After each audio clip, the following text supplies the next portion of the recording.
Hello guys, wave trader ಕನ್ನಡಗೆ ನಿಮ್ಗೆಲ್ರಿಗೂ ಸ್ವಾಗತ. ಬೆಳಿಗ್ಗೆ ನಾವು ಲೈವ್ ಮಾರ್ಕೆಟ್ ಅನಾಲಿಸಿಸ್ ಬರೋದು ಸ್ವಲ್ಪ ಲೇಟ್ ಆಗಿತ್ತು, ಸಮ್ ಪರ್ಸನಲ್ ರೀಸನ್ ಇಂದ. ಸೊ ಐ ಥಿಂಕ್ ಈ ಒಂದು ಕ್ಯಾಂಡಲ್ ಅಲ್ಲಿ ನಾವು ಲೈವ್ ಮಾರ್ಕೆಟ್ ಅನಾಲಿಸಿಸ್ ಮಾಡಿದ್ದು. ಸೊ ನಾನು ಕ್ಲಿಯರ್ ಆಗಿ ಹೇಳಿದಾಗ ಈ ಒಂದು ಝೋನ್ ವರೆಗೂ ಮಾರ್ಕೆಟ್ ಬರುತ್ತೆ. ಇಲ್ಲಿ ಬಂದ ಮೇಲೆ ನಮ್ಮ ಒಂದು ಟ್ರೇಡ್ ಪ್ಲಾನ್ ಮಾಡಬೇಕಾಗುತ್ತೆ. ಸ್ವಲ್ಪ ಹೊತ್ತು ಏನಾದ್ರೂ ಹೋಲ್ಡ್ ಮಾಡಿ ಕೆಳಗಡೆ ಬರುವಂತ ಒಂದು ಸೈನ್ ಕೊಟ್ರೆ ಅಪ್ ಟು ಇಲ್ಲಿವರೆಗೂ ಒಂದು ಟಾರ್ಗೆಟ್ ಇಟ್ಟು ಟ್ರೇಡ್ ಮಾಡಬಹುದು ಅಂತ ಕೂಡ ಹೇಳಿದೆ. ಅದೇ ತರ ನೋಡಿ, ಮಾರ್ಕೆಟ್ ಇಲ್ಲಿ ಬಂದು ಒಂದು ಸ್ವಲ್ಪ ಹೊತ್ತು ಹೋಲ್ಡ್ ಮಾಡಿ ಈ ಒಂದು ಕ್ಯಾಂಡಲ್ ನಮಗೆ ಡೌನ್ ಹೋಗುತ್ತೆ ಅಂತ ಕೂಡ ಒಂದು ಸೈನ್ ಕೊಡ್ತು. ಹಾಗೆ ನಮ್ಮ ರೂಲ್ ಪ್ರಕಾರ ನಾನು ಇಲ್ಲಿ ಎಂಟ್ರಿ ತಗೋಬೇಕಿತ್ತು. ಎಂಟ್ರಿ ತಗೊಂಡು ಅಪ್ ಟು ಇಲ್ಲಿವರೆಗೂ ಒಂದು ಟಾರ್ಗೆಟ್ ಇಡಬೇಕಿತ್ತು. ಬಟ್ ಇಲ್ಲಿ ನಾನು ಯಾವುದೇ ರೀತಿ ಎಂಟ್ರಿ ತಗೊಂಡಿಲ್ಲ. ಇಲ್ಲಿ ನಾನು ಎಂಟ್ರಿ ತಗೊಳ್ದೇ ಇರೋದಕ್ಕೂ ಒಂದು ರೀಸನ್ ಇದೆ. ವಿತ್ ಪ್ರೂಫ್ ನಿಮಗೆ ಎಕ್ಸ್ಪ್ಲೈನ್ ಮಾಡ್ತೀನಿ ಫ್ಯೂ ಮಿನಿಟ್ಸ್. ಅದಾದ್ಮೇಲೆ ನೋಡಿ, ಇಲ್ಲಿಂದ ಮೇಲೆ ಹೋಯ್ತು ಮಾರ್ಕೆಟ್ ಬಂದು ಇದೇ ಝೋನ್ಗೆ ಒಂದು ರೆಸಿಸ್ಟೆನ್ಸ್ ತಗೊಂಡು ಒಂದು ಸ್ವಲ್ಪ ಹೊತ್ತು ಡೌನ್ ಬಂದು ಮತ್ತೆ ಬ್ರೇಕ್ಔಟ್ ಮಾಡಿ ಆಲ್ ಟೈಮ್ ಹೈ ಹೋಯ್ತು. ಹೈ ಹೋದ್ಮೇಲೆ ನೋಡಿ ಇದೇ ಒಂದು ಸೈಡ್ ವೇಸ್ ಮಾಡಿ ಇಲ್ಲಿಂದ ಒಂದು ದೊಡ್ಡ ಡೌನ್ ಫಾಲ್ ಆಯ್ತು. ಇವತ್ತು ನೋಡಿ, ನಾನು ಈ ಒಂದು ಮೂವ್ ನಲ್ಲಿ ಎಲ್ಲೂ ಯಾವುದೇ ರೀತಿ ಎಂಟ್ರಿ ತಗೊಂಡಿಲ್ಲ. ಎಕ್ಸಾಕ್ಟ್ ಆಗಿ ನೋಡಿ, ಈ ಒಂದು ಕ್ಯಾಂಡಲ್ ಅಲ್ಲಿ ನನ್ನ ಎಂಟ್ರಿ ತಗೊಂಡೆ. ಇದು ನನಗೆ ಕನ್ಫರ್ಮ್ ಎಂಟ್ರಿ ಆಗಿತ್ತು ಅಪ್ ಟು ಇಲ್ಲಿವರೆಗೂ ಬರುತ್ತೆ ಅಂತ. ನನ್ನ ಕ್ವಾಂಟಿಟಿ ಕೂಡ ಇವತ್ತು ನಾನು ಡಬಲ್ ಮಾಡಿದೆ, ಅಂದ್ರೆ 200 ಕ್ವಾಂಟಿಟಿ ತಗೊಂಡಿದ್ದೆ. ಸೊ ಇಲ್ಲಿಂದ ಇಲ್ಲಿ ತಗೊಳ್ಳೋಕೆ ಇದೊಂದೇ ರೀಸನ್ ಅಲ್ಲ. ಸೊ ಇನ್ನೂ ಒಂದು ಕನ್ಫರ್ಮೇಶನ್ ಇದೆ, ಅದನ್ನ ನಾನೀಗ ನಿಮ್ಗೆ ಎಕ್ಸ್ಪ್ಲೈನ್ ಮಾಡ್ತೀನಿ. ಹಾಗೆ ಇಲ್ಲಿ ಯಾಕೆ ನಾನು ಟ್ರೇಡ್ ಅವಾಯ್ಡ್ ಮಾಡಿದೆ ಅನ್ನೋದನ್ನು ಕೂಡ ನಿಮ್ಗೆ ಎಕ್ಸ್ಪ್ಲೈನ್ ಮಾಡ್ತೀನಿ. ಅದಕ್ಕೋಸ್ಕರ ನಾನು ನಿಫ್ಟಿ ಫ್ಯೂಚರ್ ಮತ್ತೆ ನಿಫ್ಟಿ ಸ್ಪಾಟ್ ಎರಡು ಚಾರ್ಟ್ನು ಹಾಕೋಬೇಕಾಗುತ್ತೆ. ಈಗ ನಾನು ಎರಡು ಚಾರ್ಟ್ನ ಹಾಕೊಂತಾ ಇದ್ದೀನಿ. ಓಕೆ, ಸೊ ಈಗ ನೀವು ನಿಫ್ಟಿ ಫ್ಯೂಚರ್ ಮತ್ತೆ ನಿಫ್ಟಿ ಸ್ಪಾಟ್ ಚಾರ್ಟ್ ಎರಡು ನೋಡ್ತಾ ಇದ್ದೀರಾ. ಇಲ್ಲಿ ನೋಡ್ತಾ ಇರೋದು ನಿಫ್ಟಿ ಸ್ಪಾಟ್ ಚಾರ್ಟ್, ಹಾಗೆ ಇಲ್ಲಿ ನೋಡ್ತಾ ಇರೋದು Nifty future chart. Okay, first ನಾನು ಯಾಕೆ ಈ ಟ್ರೇಡ್ ನ ಅವಾಯ್ಡ್ ಮಾಡಿದೆ, ನಾನು ತಗೊಳ್ಳಿಲ್ಲ ಅನ್ನೋದನ್ನ ನಿಮ್ಗೆ ಎಕ್ಸ್ಪ್ಲೈನ್ ಮಾಡ್ತೀನಿ. ನೋಡಿ, ನಿಫ್ಟಿಲಿ ನಮಗೆ ಸಪೋರ್ಟ್ ತಗೊಂಡು ನಮ್ಮ ಒಂದು ಈ ರೆಸಿಸ್ಟೆನ್ಸ್ ಹತ್ರ ಬಂದು ಹೋಲ್ಡ್ ಮಾಡ್ತು. ಒಂದು ಸ್ವಲ್ಪ ಹೊತ್ತು ಮಾರ್ಕೆಟ್ ಹೋಲ್ಡ್ ಮಾಡಿ ಈ ಒಂದು ಕ್ಯಾಂಡಲ್ ಏನಿದೆಯಲ್ಲ ನನಗೆ ಡೌನ್ ಹೋಗುತ್ತೆ ಅಂತ ಒಂದು ಸೈನ್ ಕೊಡ್ತು. ನನ್ನ ರೂಲ್ ಪ್ರಕಾರ ನಿಫ್ಟಿ ಸ್ಪಾಟ್ ನ ನೋಡಿದ್ರೆ ಇಲ್ಲಿಂದ ಒಂದು ಎಂಟ್ರಿ ತಗೊಂಡು ಅಪ್ ಟು ಇಲ್ಲಿವರೆಗೂ ಒಂದು ಟಾರ್ಗೆಟ್ ಇಡಬಹುದು ಅಂತ ನಿಫ್ಟಿ ಸ್ಪಾಟ್ ಹೇಳ್ತಾ ಇತ್ತು. ಬಟ್ ನಾನು ಸೇಮ್ ಟೈಮ್ ಅಲ್ಲಿ ನಿಫ್ಟಿ ಫ್ಯೂಚರ್ ನ ಅಬ್ಸರ್ವ್ ಮಾಡ್ತಿರೋದ್ರಿಂದ ನಿಫ್ಟಿ ಫ್ಯೂಚರ್ ಏನ್ ಹೇಳ್ತಾ ಇತ್ತು, ನಿಫ್ಟಿ ಫ್ಯೂಚರ್ ಅಲ್ಲಿ ಇದನ್ನ ಒಂದು ಬ್ರೇಕ್ಔಟ್ ಕೊಟ್ಟು ಒಂದು ರಿಟ್ರೇಸ್ಮೆಂಟ್ ತಗೊಂಡು ಮೇಲ್ ಹೋಗುತ್ತೆ ಅಂತ ನನಗೆ ಹೇಳ್ತಾ ಇತ್ತು. ಸೊ ನನಗೆ ಇಲ್ಲಿ ಏನಾಗ್ತಾ ಇತ್ತು, ಎರಡು ಕನ್ಫ್ಯೂಷನ್ ಆಗ್ತಿರೋದ್ರಿಂದ ನನಗೆ ಇದು ಕ್ಲಾರಿಟಿ ಇರಲಿಲ್ಲ. ಹಾಗೆ ಇದು ಮೋರ್ ರಿಸ್ಕಿ ಅಂತ ಅನಿಸ್ತಾ ಇತ್ತು. ಜೊತೆಲಿ ಮಾರ್ಕೆಟ್ ತುಂಬಾ ವೊಲಟೈಲ್ ಆಗಿರೋದ್ರಿಂದ ಈ ಒಂದು ಟ್ರೇಡ್ ಬೇಡ ಅಂತ ಏನ್ ಮಾಡಿದೆ, ನಾನು ಅವಾಯ್ಡ್ ಮಾಡಿದೆ. ನಾನು ಎಂಟ್ರಿ ತಗೊಂಡಿದ್ರೆ ನನ್ನ ಸ್ಟಾಪ್ ಲಾಸ್ ಆರಾಮಾಗಿ ಹಿಟ್ ಆಗ್ತಾ ಇತ್ತು. ಬಟ್ ನಿಫ್ಟಿ ಫ್ಯೂಚರ್ ಚಾರ್ಟ್ ನನ್ನ ಒಂದು ಸೇವ್ ಮಾಡ್ತು ಇಲ್ಲಿ. ಅದಾದ್ಮೇಲೆ ನೋಡಿ, ನಿಫ್ಟಿ ಒಂದು ಆಲ್ ಟೈಮ್ ಹೈ ಮಾಡ್ತು. ಬಟ್ ನೋಡಿ, ಈ ಆಲ್ ಟೈಮ್ ಹೈ ಬಂದಾಗ ಇಲ್ಲಿ ನಮಗೆ ಮಾರ್ಕೆಟ್ ಹೋಲ್ಡ್ ಮಾಡ್ತಾ ಇತ್ತು. ಓಕೆ, ನಿಫ್ಟಿ ಫ್ಯೂಚರ್ ಮತ್ತೆ ನಿಫ್ಟಿ ಸ್ಪಾಟ್. ಬಟ್ ಇಲ್ಲಿ ನಾವು ಮೇನ್ ಅಬ್ಸರ್ವ್ ಏನ್ ಮಾಡ್ಬೇಕು ಅಂದ್ರೆ, ನನಗೆ ನಿಫ್ಟಿ ಫ್ಯೂಚರ್ ಎಲ್ಲಿ ಹೋಲ್ಡ್ ಮಾಡ್ತಾ ಇತ್ತು ನೋಡಿ, ನಮ್ಮ ಒಂದು ರೆಡ್ ಝೋನ್ ಹತ್ರನೇ ಬಂದು ಹೋಲ್ಡ್ ಮಾಡ್ತಾ ಇತ್ತು. ಓಕೆ, ಅದೇ ತರ ನೋಡಿ ನಿಫ್ಟಿ ಸ್ಪಾಟ್ ಅಲ್ಲೂ ಕೂಡ ಹೋಲ್ಡ್ ಆಗ್ತಾ ಇತ್ತು. ಸೊ ನೋಡಿ, ಇಲ್ಲಿ ಮೇನ್ ಇನ್ನೂ ಒಂದು ನೀವು ಅಬ್ಸರ್ವ್ ಮಾಡಬೇಕು. ನೋಡಿ, ಇಲ್ಲಿಂದ ಒಂದು ಸ್ಮಾಲ್ ಫಾಲ್ ಆಯ್ತಲ್ವಾ, ಫಾಲ್ ಆಗಿ ನೋಡಿ ಸ್ವಲ್ಪ ಒಂದು ಮೇಲೆ ಬಂತು. ಅದೇ ತರ ನಿಫ್ಟಿ ಫ್ಯೂಚರ್ ಅಲ್ಲೂ ಒಂದು ಸ್ಮಾಲ್ ಫಾಲ್ ಆಯ್ತು, ಇಲ್ಲಿಂದ ಮತ್ತೆ ಮೇಲೆ ಬಂತು. ನಿಫ್ಟಿ ಸ್ಪಾಟ್ ಅಲ್ಲಿ ನೋಡಿ ಫಾಲ್ ಆಗಿ ಮೇಲೆ ಬಂದಿದ್ದು ನಮಗೆ ಆಲ್ ಟೈಮ್ ಹೈ ಹತ್ರ ಬರ್ಲಿಲ್ಲ. ಬಟ್ ನಿಫ್ಟಿ ಫ್ಯೂಚರ್ ಅಲ್ಲಿ ಏನಾಯ್ತು, ಆಲ್ ಟೈಮ್ ಹೈ ಹತ್ರನೇ ಬಂದು ಈ ಒಂದು ಕ್ಯಾಂಡಲ್ ನೋಡಿ ನನಗೆ ಡೌನ್ ಅಂತ ತೋರಿಸ್ತಾ ಇತ್ತು. ಅಂದ್ರೆ ಈ ಕ್ಯಾಂಡಲ್ ನೋಡಿದ್ರೆ ನಿಮ್ಗೆ ಕ್ಲಿಯರ್ ಆಗಿ ಗೊತ್ತಾಗುತ್ತೆ ಒಂದು ಡೌನ್ ಹೋಗುತ್ತೆ ಅಂತ. ಬಟ್ ಆದ್ರೂ ನಾನು ಇಲ್ಲಿ ಯಾವುದೇ ರೀತಿ ಎಂಟ್ರಿ ತಗೊಳ್ಳಿಲ್ಲ. ಜಸ್ಟ್ ಇನ್ನ ಸ್ವಲ್ಪ ಹೊತ್ತು ವೇಟ್ ಮಾಡುವಂತ ನೋಡ್ತಾ ಇದ್ದೆ. ಅದಾದ್ಮೇಲೆ ನೋಡಿ ಮತ್ತೆ ಒಂದು ಲೋವರ್ ಲೋ ಮಾಡಿ ಒಂದು ಲೋವರ್ ಹೈ ಮಾಡ್ತು ನಿಫ್ಟಿ ಸ್ಪಾಟ್ ಅಲ್ಲಿ.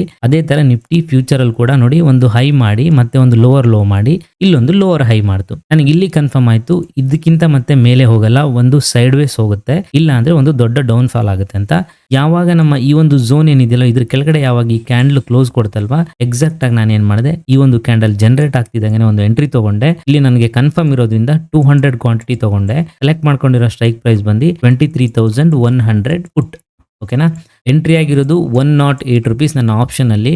ಹಾಗೆ ಎಕ್ಸಿಟ್ ಆಗಿರೋದು 155 ರುಪೀಸ್. ಓಕೆ, ಅಲ್ಲಿಗೆ ನಾನು ಕ್ಯಾಪ್ಚರ್ ಮಾಡಿರುವಂತ ಪಾಯಿಂಟ್ 47 ರುಪೀಸ್ ಇಂಟು 200. ನನ್ನ ಒಂದು ಪ್ರಾಫಿಟ್ ಬಂದು ಇವತ್ತು 9,400 ರುಪೀಸ್. ಸೊ ಒಂದು ಒಳ್ಳೆ ಪ್ರಾಫಿಟ್ ಅನ್ಬೋದು ಲಾಸ್ಟ್ ಮೂಮೆಂಟ್ ಅಲ್ಲಿ. ಸೊ ಜೊತೆಲಿ ನೋಡಿ, ನಾನು ಅಪ್ ಟು ಇಲ್ಲಿವರೆಗೂ ಹೋಲ್ಡ್ ಮಾಡಿದ್ರೆ ನನ್ನ 9,400 ಏನಿದೆಯಲ್ವಾ, ಇದು ಡಬಲ್ ಆಗಿರೋದು 19,000 ನಿಯರ್ ಪ್ರಾಫಿಟ್ ಆಗ್ತಾ ಇತ್ತು ನನಗೆ. ಬಟ್ ನಾನು ಹೋಲ್ಡ್ ಮಾಡಲಿಲ್ಲ, ಯಾಕೆಂದ್ರೆ ನಮ್ಗೆ ರಿಸ್ಕ್ ಬೇಡ ಅಂತ. ನಮ್ಮ ರೂಲ್ಸ್ ಏನಿದೆ ಅದನ್ನೇ ನಾವು ಫಾಲೋ ಮಾಡಬೇಕು. ಸೊ ಅದಾದ್ಮೇಲೆ ನೋಡಿ, ಎಂಡ್ ಆಫ್ ದಿ ಡೇ ನಮ್ಮ ಏನು ನಿಫ್ಟಿ ಫ್ಯೂಚರ್ ಕೂಡ ಹಾಗೆ ನಿಫ್ಟಿ ಸ್ಪಾಟ್ ಕೂಡ ಎಲ್ಲಿ ಕ್ಲೋಸ್ ಆಯ್ತು ನೋಡಿ, ನಮ್ಮ ಈ ಒಂದು ಗ್ರೀನ್ ಝೋನ್ ನ ಸಪೋರ್ಟ್ ಆಗಿ ತಗೊಂಡೇನೆ ಅದ್ರ ಮೇಲೆನೆ ಕ್ಲೋಸ್ ಆಯ್ತಲ್ವಾ. ಸೊ ನೋಡಿ ಎಷ್ಟು ಪರ್ಫೆಕ್ಟ್ ನಮಗೆ ಎಂಟ್ರಿ ಅಂಡ್ ಎಕ್ಸಿಟ್ ಅಂತ ನಿಫ್ಟಿಯಲ್ಲಿ. ಈಗ ನಾವು ಬ್ಯಾಂಕ್ ನಿಫ್ಟಿ ಇವತ್ತು ಯಾವ ತರ ಒಂದು ನಮ್ಮ ಸಪೋರ್ಟ್ ಅಂಡ್ ರೆಸಿಸ್ಟೆನ್ಸ್ ಅಲ್ಲಿ ರಿಯಾಕ್ಟ್ ಮಾಡಿದೆ ಅಂತ ನೋಡುವ. ಬೆಳಿಗ್ಗೆ ನಾವು bank Nifty live market analysis ಮಾಡುವಾಗ ಐ ಥಿಂಕ್ ಒಂದು ಈ ಪೊಸಿಷನ್ ಅಲ್ಲಿ ಇತ್ತು. ನಾನು ಕ್ಲಿಯರ್ ಆಗಿ ಹೇಳಿದೆ, ಈ ಒಂದು ಝೋನ್ ನಮಗೆ ತುಂಬಾ ಇಂಪಾರ್ಟೆಂಟ್ ಆಗುತ್ತೆ. ಇದನ್ನೇನಾದ್ರೂ ವಿತ್ ಮೊಮೆಂಟಮ್ ಅಲ್ಲಿ ಬ್ರೇಕ್ಔಟ್ ಕೊಟ್ಟು ಒಂದು ರಿಟ್ರೇಸ್ಮೆಂಟ್ ತಗೊಂಡು ಮೇಲೆ ಹೋಗೋಕೆ ಸ್ಟಾರ್ಟ್ ಮಾಡಿದ್ರೆ ಅಪ್ ಟು 49,500 ನಮ್ಮ ಫಸ್ಟ್ ಟಾರ್ಗೆಟ್ ಆಗಿರುತ್ತೆ ಅಂತ ಅಂದಿದೆ. ಸೊ ಅದೇ ತರ ಆ ಟಾರ್ಗೆಟ್ ನ ರೀಚ್ ಮಾಡಿದೆ. ಬಟ್ ಸಡನ್ ಬ್ರೇಕ್ಔಟ್ ಕೊಟ್ಟು ಮೇಲೆ ಸಡನ್ ಆಗಿ ಮೂವ್ಮೆಂಟ್ ಕೊಟ್ಟಿದೆ, ಎಲ್ಲೂ ನಮಗೆ ಒಂದು ರಿಟ್ರೇಸ್ಮೆಂಟ್ ಕೊಟ್ಟಿಲ್ಲ. ಸೊ ನಮ್ಮ ರೂಲ್ ಪ್ರಕಾರ ನಮಗೆ ಇಲ್ಲಿ ಯಾವುದೇ ರೀತಿ ಎಂಟ್ರಿ ಇಲ್ಲ ಅಲ್ವಾ, ತಗೋಬಹುದು ಬಟ್ ರಿಸ್ಕ್ ಎಂಟ್ರಿ ಆಗಿರುತ್ತೆ. ಸೊ ಅದೇ ತರ ನೋಡಿ, ಮೇಲೆ ಬಂದು ಒಂದು ಹೈ ಮಾಡಿ ಇಲ್ಲಿ ನಮಗೆ ರೆಸಿಸ್ಟೆನ್ಸ್ ತಗೊಂಡು ಇಲ್ಲಿವರೆಗೂ ಒಂದು ಫಾಲ್ ಆಯ್ತು. ಸೊ ಈಗ ನೀವು ಕೇಳಬಹುದು ನಮ್ಮ ಸಪೋರ್ಟ್ ಅಂಡ್ ರೆಸಿಸ್ಟೆನ್ಸ್ ಮೇಲೆ ಇರೋದಿಲ್ಲ ಅಲ್ವಾ, ಸೊ ಇಲ್ಲೇ ಯಾಕೆ ಒಂದು ರಿಟ್ರೇಸ್ಮೆಂಟ್ ತಗೊಂಡು ಡೌನ್ ಆಯ್ತು ಅಂತ ನೀವು ನೋಡೋದಾದ್ರೆ, ಈಗ ನಾವು ಬ್ಯಾಂಕ್ ನಿಫ್ಟಿ ಸ್ಪಾಟ್ ಮತ್ತೆ ಫ್ಯೂಚರ್ ಚಾರ್ಟ್ ಅಲ್ಲಿ ಇದೀವಿ. ಈ ಕಡೆ ನೋಡ್ತಾ ಇರೋದು ಸ್ಪಾಟ್ ಚಾರ್ಟ್, ಹಾಗೆ ಈ ಕಡೆ ನೋಡ್ತಾ ಇರೋದು ಫ್ಯೂಚರ್ ಚಾರ್ಟ್. ಓಕೆನಾ, ನೋಡಿ ಈಗ ನಿಫ್ಟಿ ಸ್ಪಾಟ್ ಅಲ್ಲಿ ನಮ್ಮ ಇದು ಒಂದು ಸಪೋರ್ಟ್ ಅಂಡ್ ರೆಸಿಸ್ಟೆನ್ಸ್ ಒಳಗಡೆ ಓಪನ್ ಆಯ್ತು, ಹಾಗೆ ಫ್ಯೂಚರ್ ಅಲ್ಲಿ ಕೂಡ ಸೇಮ್ ಝೋನ್ ಅಲ್ಲಿ ಓಪನ್ ಆಯ್ತು. ಹಾಗೆ ಇದು ನಮ್ಮ ಒಂದು ರೆಸಿಸ್ಟೆನ್ಸ್ ನ ಬ್ರೇಕ್ಔಟ್ ಕೊಟ್ಟು ಒಂದು ರಿಟ್ರೇಸ್ಮೆಂಟ್ ತಗೊಂತು. ನೋಡಿ ಎಕ್ಸಾಕ್ಟ್ ಆಗಿ ಫ್ಯೂಚರ್ ಅಲ್ಲಿ ಕೂಡ ಬ್ರೇಕ್ಔಟ್ ಕೊಟ್ಟು ಒಂದು ರಿಟ್ರೇಸ್ಮೆಂಟ್ ತಗೊಂತು. ಸೊ ಈ ತರ ಎರಡೂ ಕಡೆ ಆದ್ರೆ, ಓಕೆ, ನಮ್ಮ ಫ್ಯೂಚರ್ ಮತ್ತೆ ಸ್ಪಾಟ್ ಅಲ್ಲಿ ಎರಡೂ ಕಡೆ ಆಗಿ ನಮಗೆ ಒಂದು ಅಪ್ ಹೋಗುವಂತ ಸೈನ್ ಕೊಡ್ತು ಅಂದ್ರೆ ನಾವು 100% ಇಲ್ಲಿ ಎಂಟ್ರಿ ತಗೋಬಹುದು. ಓಕೆನಾ, ಇದು ನಮಗೆ ಕನ್ಫರ್ಮ್ ಟ್ರೇಡ್ ಆಗಿರುತ್ತೆ. ನೋಡಿ ಎಕ್ಸಾಕ್ಟ್ ಆಗಿ ಈ ಕ್ಯಾಂಡಲ್ ಕೂಡ ಇಲ್ಲಿ ರಿಟ್ರೇಸ್ಮೆಂಟ್ ತಗೊಂತು, ಇಲ್ಲೂ ಕೂಡ ರಿಟ್ರೇಸ್ಮೆಂಟ್ ತಗೊಂಡು ನಮಗೆ ಮೇಲೆ ಹೋಗುವಂತ ಸೈನ್ ಕೊಡ್ತು. ನಾವಿಲ್ಲಿ ಆರಾಮಾಗಿ ಒಂದು ಎಂಟ್ರಿ ತಗೋಬಹುದಿತ್ತು. ಓಕೆ, ನಿಫ್ಟಿ ಫ್ಯೂಚರ್ ಮತ್ತೆ ಬ್ಯಾಂಕ್ ನಿಫ್ಟಿನ ನಾವು ಕಂಪೇರ್ ಮಾಡಿದ್ರೆ ಕನ್ಫರ್ಮ್ ಎಂಟ್ರಿ ಇತ್ತು ಇಲ್ಲಿ. ಅದಾದ್ಮೇಲೆ ನೋಡಿ ಇಲ್ಲಿ ಸ್ವಲ್ಪ ಹೋಲ್ಡ್ ಮಾಡ್ತು, ಹಾಗೆ ನಮ್ಮ ರೆಡ್ ಝೋನ್ ಅಲ್ಲೇ ನಿಫ್ಟಿ ಫ್ಯೂಚರ್ ಕೂಡ ಸೇಮ್ ಟೈಮ್ ಹೋಲ್ಡ್ ಮಾಡ್ತು, ಬ್ರೇಕ್ಔಟ್ ಕೊಟ್ಟು ನೋಡಿ ಈ ಒಂದು ಲೆವೆಲ್ಗೆ ಬಂದು ಟಚ್ ಮಾಡ್ತು. ಹಾಗೆ ಬ್ಯಾಂಕ್ ನಿಫ್ಟಿ ಸ್ಪಾಟ್ ಕೂಡ ಬ್ರೇಕ್ಔಟ್ ಕೊಟ್ಟು ಇಲ್ಲಿಗೆ ಬಂದು ಎಕ್ಸಾಕ್ಟ್ ಆಗಿ ನಮ್ಮ ನಿಫ್ಟಿ ಫ್ಯೂಚರ್ ಇಲ್ಲಿ ಒಂದು ರೆಸಿಸ್ಟೆನ್ಸ್ ತಗೊಂತು. ಸೊ ಸೇಮ್ ಲೆವೆಲ್ಗೆ ಬಂದು ಒಂದು ರೆಸಿಸ್ಟೆನ್ಸ್ ತಗೊಂಡು ಫಾಲ್ ಆಯ್ತು. ಬಟ್ ಮೇನ್ ನಾವು ನಿಫ್ಟಿ ಫ್ಯೂಚರ್ ನೋಡ್ತಾ ಇದ್ರೆ ಎಕ್ಸಾಕ್ಟ್ ಆಗಿ ಈ ಲೆವೆಲ್ ಅಲ್ಲೇ ಒಂದು ಪುಟ್ ಸೈಡ್ ಟ್ರೇಡ್ ಮಾಡಬಹುದಿತ್ತು, ಅಥವಾ ಒಂದು ಪುಟ್ ಆಪ್ಷನ್ ಸೆಲ್ ಕೂಡ ಮಾಡಬಹುದಿತ್ತು ಹೆಡ್ಜಿಂಗ್ ಮಾಡಿ. ಓಕೆನಾ, ಆರಾಮಾಗಿ ನಮ್ಮ ಒಂದು ಟಾರ್ಗೆಟ್ ಹಿಟ್ ಆಗ್ತಾ ಇತ್ತು. ಸೊ ಅದಕ್ಕೆ ಹೇಳೋದು ನಿಫ್ಟಿ ಫ್ಯೂಚರ್ ಮತ್ತೆ ಸ್ಪಾಟ್ ಎರಡೂ ನಾವು ಕಂಪೇರ್ ಮಾಡ್ಕೊಂಡು ನೋಡಿದ್ರೆ ನಮಗೆ ಅಕ್ಯುರೇಸಿ ತುಂಬಾ ಚೆನ್ನಾಗಿರುತ್ತೆ. ನಾವು ಯಾವ ಎಂಟ್ರಿ ತಗೊಂತೀವಲ್ವಾ ಅದು ನಮಗೆ ಪರ್ಫೆಕ್ಟ್ ಎಂಟ್ರಿ ಆಗಿರುತ್ತೆ, ನಮ್ಮ ರೂಲ್ಸ್ನ ಫಾಲೋ ಮಾಡಿ ತಗೊಂಡ್ರೆ.